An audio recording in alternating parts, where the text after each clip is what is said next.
Mga kalapatids, nandito na yung isang natin na panlaban. Hi. Hi.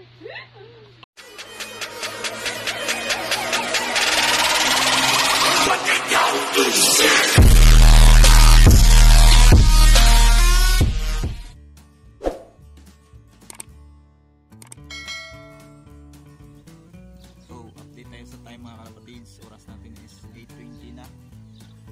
May isang oras na po na inirelease yung ibon mga kalapatids. 8:08 yung release mga kalapatids. Po. 7:08 pala mga kalapatids. Ayan po. Medyo maliwalas pa yung kalangitan. Wala pang nasigda. Wala pa yung ibon na dumadaan dito mga kalapatids. Yan po. Yung weather naman natin mga kalapatids is medyo okay naman. Yan po, kung nakikita nyo po is blue na blue yung langit mga kalapatids. Baka pa tayo konti mga kalapatids. Wait na lang pag may pauwi na tayong ibon mga kalapatids. Yan po mga kalapatids, hanggang ngayon nag-aabang pa rin tayo ng ibon natin. Sa kabila mayroon nang dumating. Yung pinsan natin dumating na yung isang ibon niya mga kalapatids. Pero yung sa atin hindi pa rin dumadating mga kalapatids. Hanggang ngayon is nag-aabang pa tayo dito. Samahan nyo pa ako mag-abang mga kalapatids. Update na lang tayo pag mayroon na tayong pauwi. Meanwhile, mga kalapatids, nandito na yung isang natin na panlaban.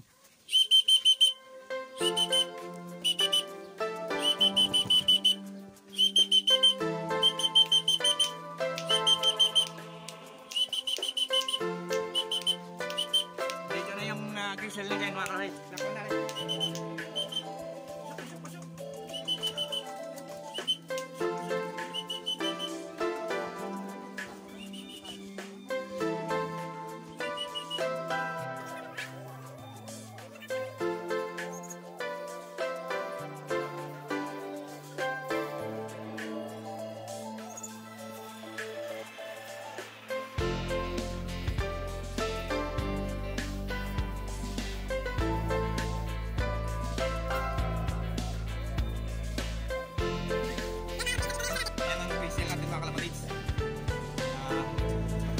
Mga kalapatids, yan po.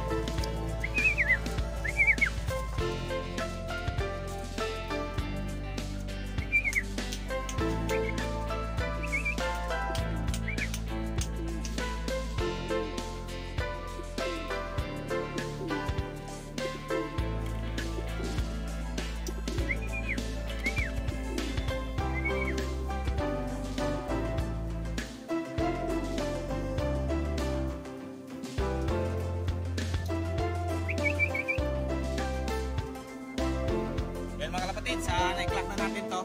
Kaso ayaw pumasok mga kalapatids. Yan po. Yan sa taas ng kulungan niya mga kalapatids. Makabang pa tayo konti sa isa mga kalapatids. Yan po. Dito na yung grizzle natin. the next day, Dito na yung blue bar natin. Kaso hindi ko nakuna ng video mga kalapatids. Ayan, na-clock na natin mga kalapatids.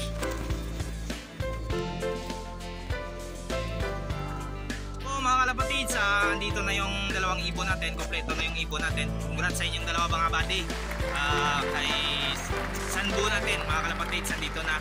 Dumating siya ng 9:08 mga kalapatids. At ang grizzle natin is na-clock na rin natin. Yan po, bumawi siya ng second lap mga kalapatids. Nag-speed pa siya ng 700 plus. Pero cut off siya nung una mga kalapatids. Pero okay lang yan, at least live yung ibon natin ngayon. May lulod pa tayo sa next na sa final lap natin mga kalapatids. Ayan po, kompleto tayo ngayon mga kalapatids. Congrats sa lahat po ng nanalo. Congrats sa lahat ng nanalo sa cooling, sa ibet. Congrats sa lahat ng nakapagpauwi.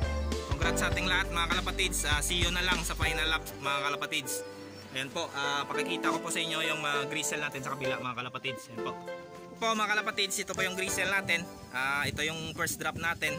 Na-clock natin ang higit pa sa 800 plus yung speed mga kalapatids. Ayun po, hindi pa tayo nagbibigay ng patuka. Maya maya konti mga kalapatids. Pahinga muna natin. Pero naglagay ako ng electrolytes dyan sa kanyang inuman mga kalapatids. Yun po, maraming salamat po mga kalapatids sa panonood.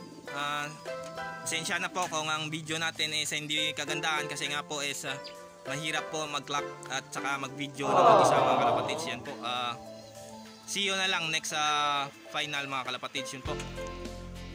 Maraming salamat po sa panonood mga kalapatids. Oras naman sa ating para sa ating mga pa-shoutout mga kalapatids. Yun mga kalapatids, shoutout naman tayo sa ating mga kalapatids na nagpa-shoutout. Congrats nga pala sa lahat ng nakapagpa-uwi ng mga ibon natin, mga ibon nila mga kalapatids. Congrats sa aming Team Bahaw. Congrats sa nanalo dito sa katuwaan namin mga kalapatids. Congrats sa kay Sedin Drew mga kalapatids sa nanalo dito sa aming katuwaan. Kay GGM Lop, shoutout nga pala kay GGM Lop. Nakapagpa-uwi siya ng ibon niya mga kalapatids, pero may hinihintay pa siyang isang ibon mga kalapatids. Yun, shoutout naman tayo mga kalapatids. Shoutout nga pala sa kalapatids natin na si Trifol 13 Lop ng Lapas, Team Chamba ng Lapas, at saka kay GGSD Love TV. Shoutout din sa iyo dyan. Pakisupport ng kanyang channel, GGSD Love TV. Search nyo na lang sa YouTube mga kalapatids. Kay Puloy Love TV, yun po, isang kalapatids din natin na nagbablog din. Pakisupport na rin po mga kalapatids. Kay Rapi Mac, kay Assassin Love ng Molo, shoutout din sa iyo dyan. Kay Toy Toy Custodio, shoutout din sa iyo dyan. Malamang yung ibon niya is yung first clacker ngayon mga kalapatids, sa second lap. Congrats kalapatids. Kay Alma Biblioteca, shoutout din sa iyo dyan. Kay Erwin Jaime Garcia, shoutout din sa iyo sa gumawa ng logo natin, shoutout din sa iyo dyan. Sino pa ba? Dito pa mga kalapatids. Ryan Ibanez, isang vlogger din to mga kalapatids. Search nyo yung kanyang YouTube channel, Ryan Ibanez. Pakisupport din ng kanyang YouTube channel. At congrats sa lahat ng team Bahaw natin mga kalapatids. At sa aming team, congrats sa aming lahat. Nakapagpa-uwi kami ng mga ibon mga kalapatids. See you na lang sa final mga kalapatids. Yun po, maraming salamat po sa panonood. Huwag niyong kalimutang mag-like, share, and subscribe dito sa aking YouTube channel. At happy flying mga kalapatids. God bless po sa atin.